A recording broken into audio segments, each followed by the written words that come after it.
Hey guys, welcome to All Things Crime.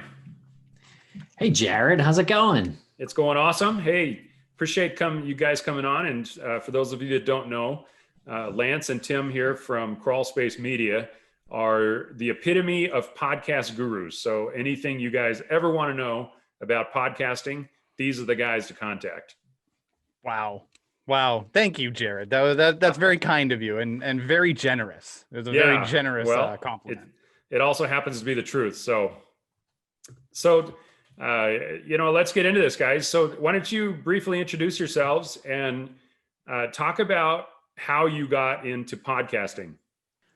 All right. Well, we have had a history, a little bit of a history in film with some writing, some editing, and just general production. And so we had an interest in documentary making, and specifically the case of Maura Murray and the community that is built around her very mysterious disappearance, the online community.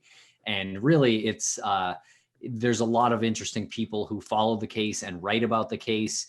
Some get real nasty, most don't, but either way, there's a lot of interesting people. And so we started a documentary on that subject alone, and that led us to create Missing Maura Murray in the summer of 2015, which is a podcast specifically about that case, and really has opened up to the entire community that follows that case. And we often have experts on. We have people who are from the community, some locals, lots of different people. Jared, Bradley, you've been on the show to discuss your incredible MVAC. Yeah, I did. That was a lot of fun, and I appreciate you guys when we were talking about the MVAC. It's not related, obviously, to the missing Maura case, but yeah, it was fun. Yeah, and especially after we met at Comcast, or no, not Comcast. CrimeCon. Got that all screwed up there, but CrimeCon. What an interesting experience that was. Yeah, that was really fun, and it was really cool to see the MVAC work in action in real time, and meeting someone like you and interviewing someone like you. And Tim mentioned that we interview people from the community, and we interview experts in certain fields. We've also created a pretty decent relationship with law enforcement as well, and anybody who's investigating these cold cases, any private investigator, former law enforcement, former U.S. Marshal, someone who approaches it from that side of things. And that's what we've taken into the show Crawlspace. So we started off with to explore other cases, wanted to explore other avenues involve how these cases are approached, how they're solved if possible, from every angle. So we learned so much, including what you taught us with the MVAC, and how to like apply that knowledge to future interviews, future episodes. And and then it just kind of naturally turns into, wow, we're raising awareness for a case. We're now advocates for a certain cause because we have someone on who's an advocate and a representative for missing and murdered Indigenous women, and now we're advocates for it, and we're happy to do things like that. So it's really interesting how everything kind of graduates into something really good, if you're working hard enough at it.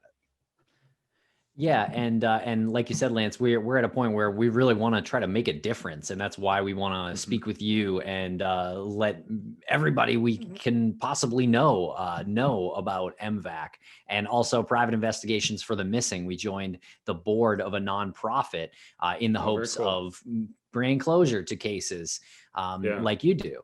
And we joined Bruce Maitland, who is missing person Brianna Maitland's father. He invited us to join this board. So we also cover cases that are submitted to us through that website on the Missing Maura Murray feed when there's not something relevant or something new to talk about in Maura's case.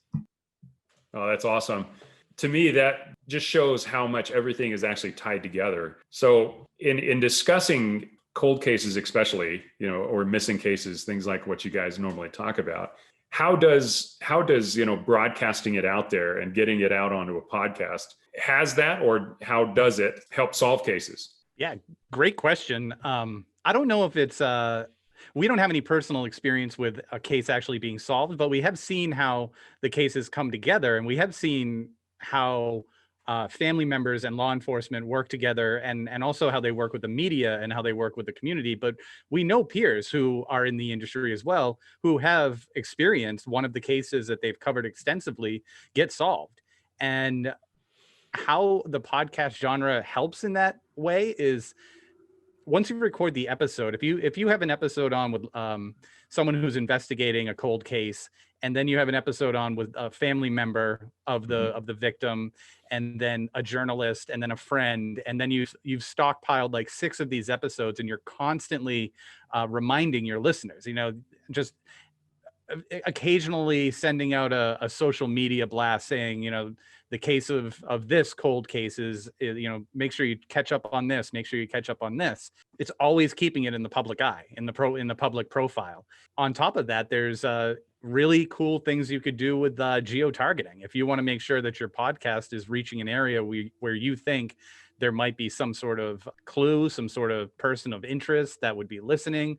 We've had direct experience with that. That's obvious that this guy committed this crime and he lives there. So why don't we make sure that there are a lot of listeners there? And we've gotten feedback from neighbors saying, this guy's my neighbor. So we know he's listening. And it does lead to movement in cases. To Lance's point earlier, we haven't seen a case solved yet, but it's just a matter of time if we keep pushing the way we're pushing now. And we have seen movement. We have technically been part of the reason that some of these investigations have stayed afloat, because we're talking about it, or we have investigators on or family members on who are talking about it. Different cases stall for different reasons.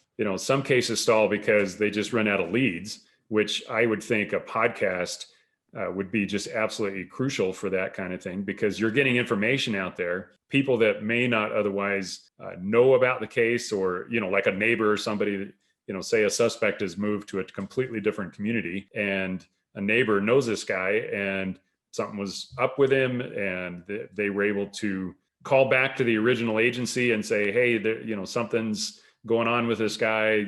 He told me X. And, if they heard that lead and thought about it based on your podcast, then that's helping solve the crime, but I think 99.9% of the time it's because they've run out of leads. And that's, I think that's really where podcasts and things like what you guys are doing are just so awesome in getting the information out there. And I agree 99.9% of the time. No. It's a tip or a lead issue, but what it does is when we talk about it, it'll generate leads. So then it's kind of like a cycle. Like if we don't, if you talk about it, then it's going to generate leads, and then they're going to have to move, or investigate that lead at least. And maybe it's a good one. We've seen some good ones, and actually ones that have through cases that we cover. To your point earlier about how small of an industry this kind of is, these real connections are being made.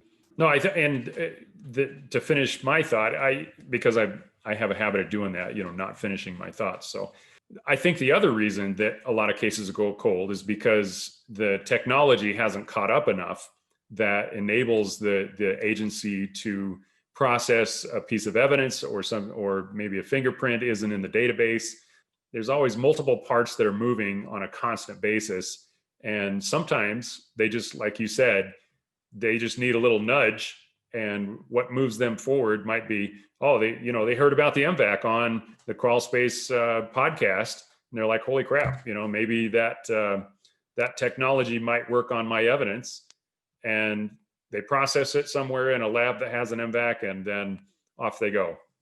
I find it really interesting when you were saying about technology hasn't caught up with them as far as law enforcement. I think it's so interesting. What does it take to catch them up? Because you'd think that technology would be one of the things that should be a priority with law enforcement. Like, how do we stay ahead of everything? That is just the question, isn't it? It's amazing to me how many agencies have not yet heard about the MVAC. And I've been doing this, 12 years now? Well, 8 specifically in the forensics industry. And I think because law enforcement, especially in the US, is so fractured, nobody really has jurisdiction over anybody else. And so even a city agency that's inside of a county, if the county's heard about the MVAC, the city may not have. And so the communication lines really, it's difficult to connect all of those. And then when you're talking about 18,000 agencies across the US, getting the word out to all of those, and then specific detectives that might be working a specific case within that agency. What is there, 650,000 law enforcement officers throughout the country? So getting the word out, especially as a small company like us, we have to rely on the masters of the universe like you guys in order to get the word out. Anything we can do to help, and always happy to accept a He-Man reference. Yeah. So tell us a little bit about specifically about the different podcasts that you guys do. I mean, you talked a little bit about Missing Maura. What else are you guys covering? Yeah, we do have Crawlspace. On Crawlspace, we have a few cases that we have a few cases that we more involved with. We exclusively covered them in a more series structure, like Breonna Maitland or Sheila Shepherd, who was murdered in Saratoga Springs, New York, the Erica Franelich case from upstate New York. And there's a few of them, Brandon Lawson. And then we also have the Empty Frames podcast, which covers the Isabella Stewart Gardner Museum heist in 1990 in Boston, which honestly, you should probably get the MVAC over there and start looking for DNA on the frames that are hanging up. That'd be interesting to see. Yeah, could it work on a picture frame or a painting frame? Sure. Yeah. Wherever DNA is deposited, the MVAC could work. Okay, so if we're going to do this, then we have to somehow smuggle it in, and you have to do it because the museum will not allow this to happen. So we have to do it very sort of under the radar, very close to the vest, if if we're able to.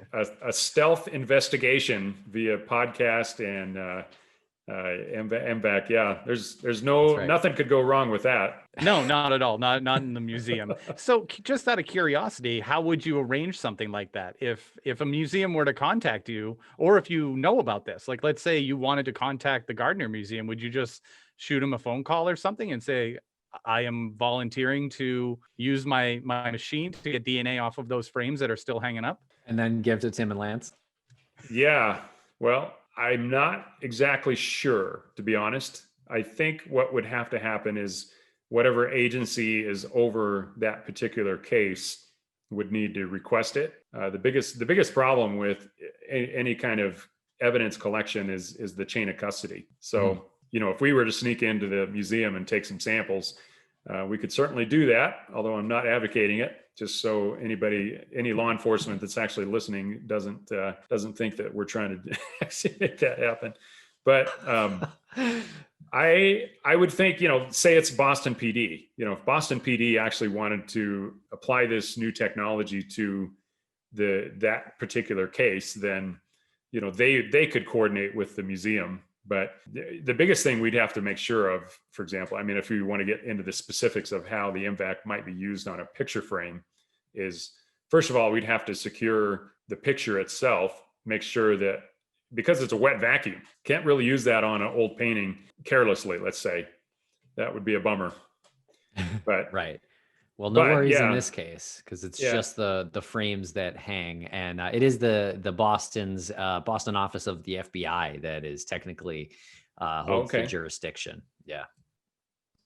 Well, I'm not sure if you guys were aware, but the FBI came out with some comparison data with the MVAC and the swab, and the MVAC was multiple times better than the swab on lots of different surfaces. So even I thought one of the coolest things was, even if it's been swabbed already, the MVAC still pulls up to 46 times more than the swab originally did. So it's pretty incredible. Bravo, Jared, your dad, the good people you work with, and just forensics in general. The technological advances that are happening, especially in DNA and like the genealogical DNA that's come out, it's just amazing.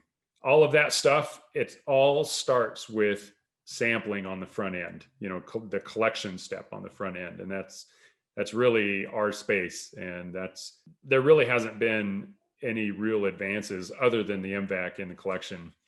And so it's not like we're totally the only players in that space, but as far as actually bringing real aggressive sampling, yeah, we're pretty much it. So how old are the samples? How far back in time can you go before you just start to lose it? I'm still on the Isabella Stewart Gardner Museum frames right now, because that was in 1990. If you were able to pull something from 1990 off of a frame that's been handled by other people? Yeah, 1990 is nothing, man. I think the oldest that we have that I've heard of is actually out of New York.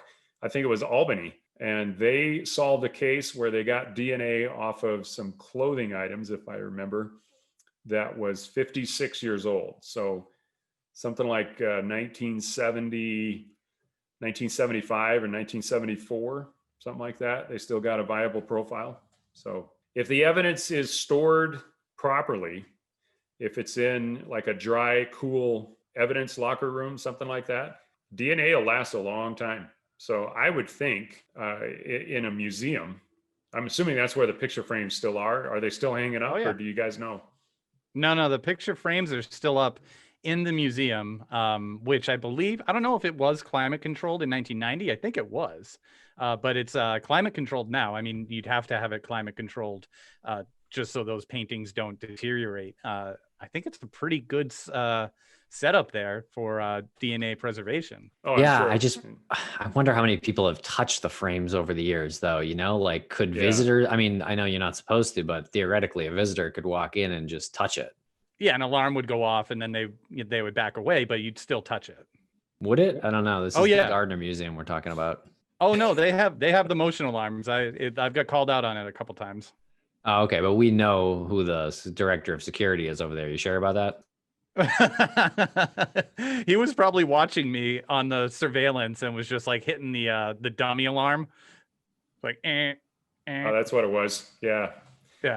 That's going to be the question, but you'll never know what's on there until you actually try it. I'm now making it my personal mission to get you over to the Fenway neighborhood of Boston into that museum. I'll pull some strings. We'll contact some people and we'll make this happen. All you have to do is just go in there for what, a half hour? Oh, I'm sure it would take a longer than that, but I'll tell them a half hour. Then we'll just ask for more time later. Yeah, always make it sound better than what it actually turns out to be, and then you can always apologize later, right? Right. Oh, right. Sure. You got a handheld that works in like 15 minutes. We'll just sneak in with it up our sleeve. We'll walk in, we'll pay admission, and then just have it in our sleeve. And so we won't even physically touch the frame. We'll just be like, zzz. 5 seconds. Create a diversion. If we're just making roll it in up. there with all this medical looking equipment, pulling it like a suitcase, and you say, "Hey, don't mind us. We're just strolling through." Feed the tube up through Lance's jacket and down his sleeve. I'll pretend I have a cast on. Just kidding. Oh, you got a solid plan. I'll tell you what, this episode of All Things Crime is deteriorating quickly. Perfect. No, you guys are awesome, man. I appreciate it.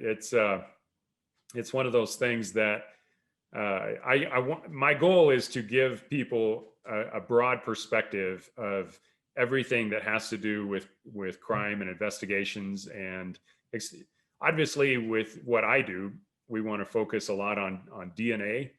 But I think everybody is fascinated with how DNA is changing how investigations are done. And so even a case like this, where there might be DNA on a picture frame, there's still a possibility that there's viable DNA from whoever touched that. If they were trying to steal that painting, then there might be just junk DNA. Say 100 people have touched it, and it collects all 100, and then it's totally uninterpretable. But who knows? Maybe there's specific areas that they think the guy that touched it would have grabbed it, and if that's the case, then yeah, maybe we could get them. That's interesting. And do you see something that we have discovered as we've been doing this is the people on the peripheral of law enforcement like yourself. So you work with law enforcement, but you come from a different background and you're providing a service with the DNA.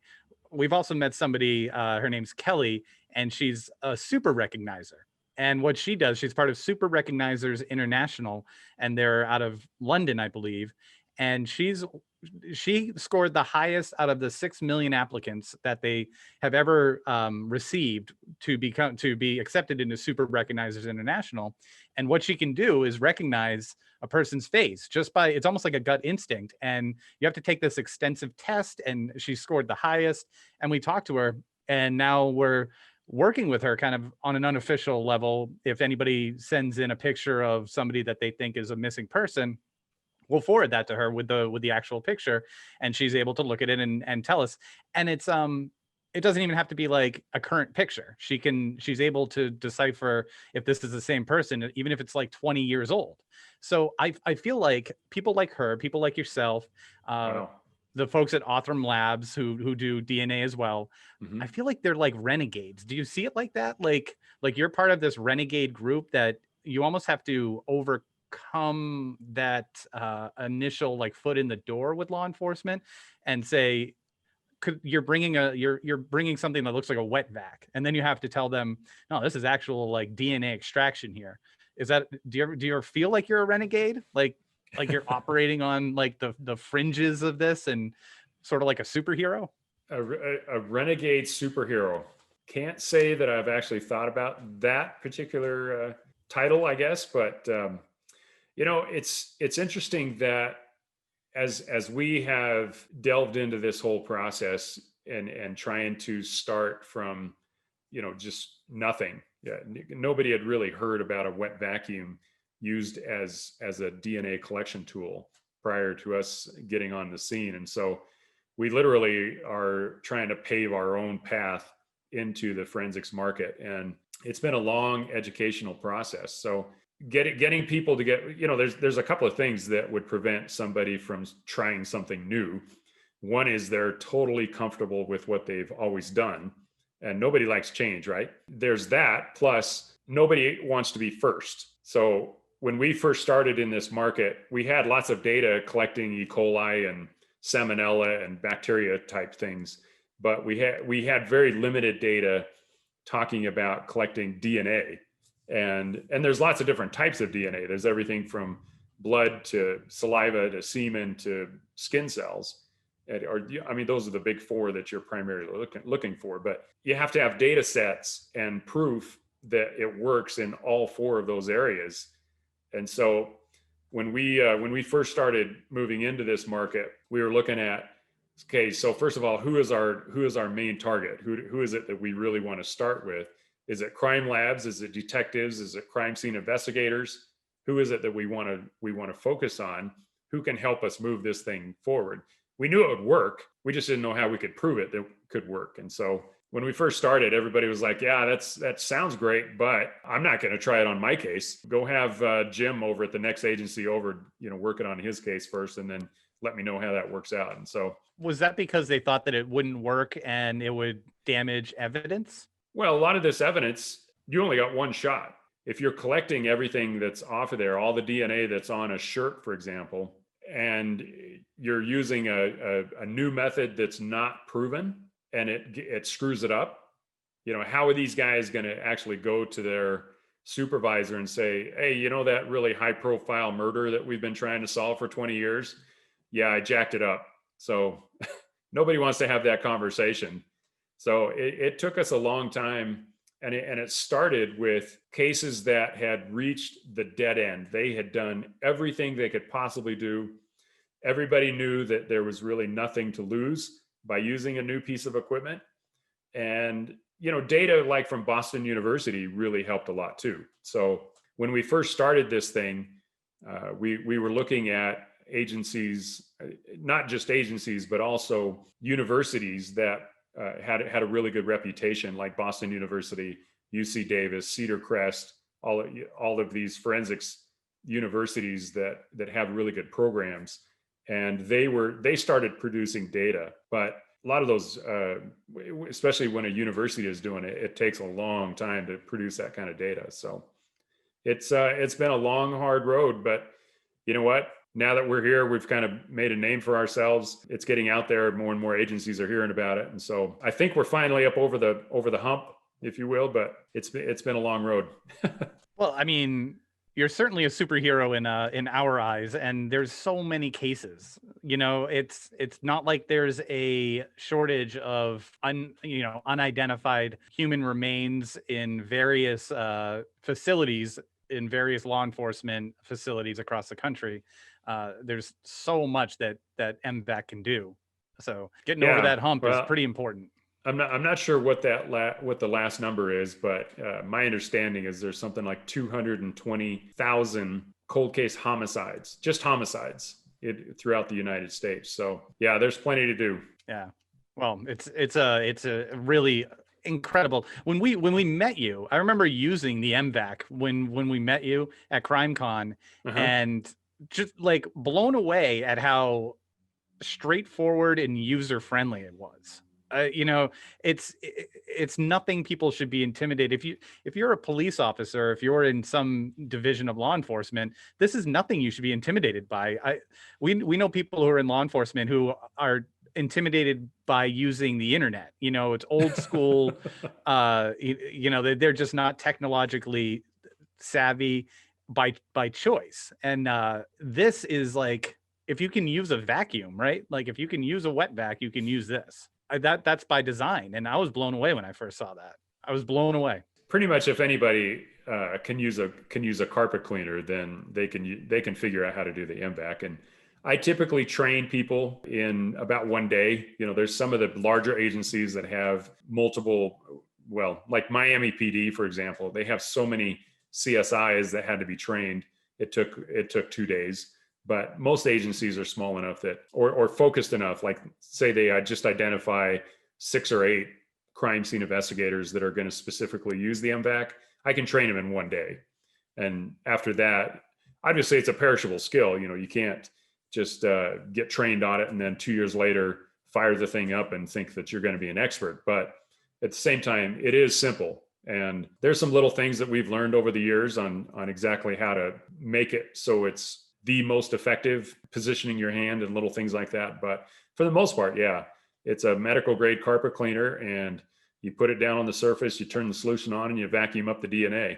It's pretty simple. Well, listen, guys, we're approaching way longer than what originally thought. It's been awesome, and that's what happened. You asked a couple of podcasters to come on and talk.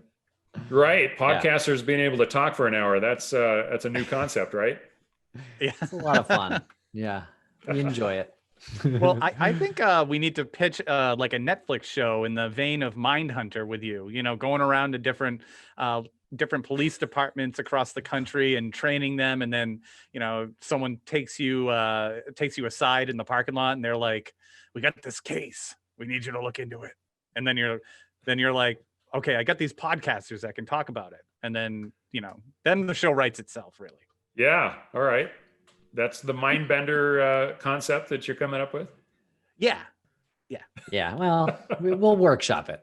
It probably needs some workshopping. Yeah. Yeah. Tim comes in with the voice of reason here. Say, whoa. Oh, I see awards and I see a hit. Yeah. There you go. Multiple keys to multiple cities. There you go.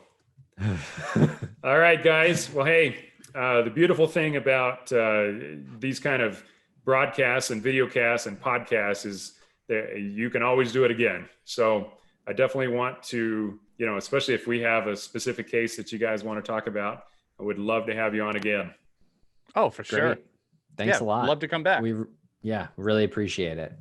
Okay, so before we close, give us again your website and the name of the podcast. Whew.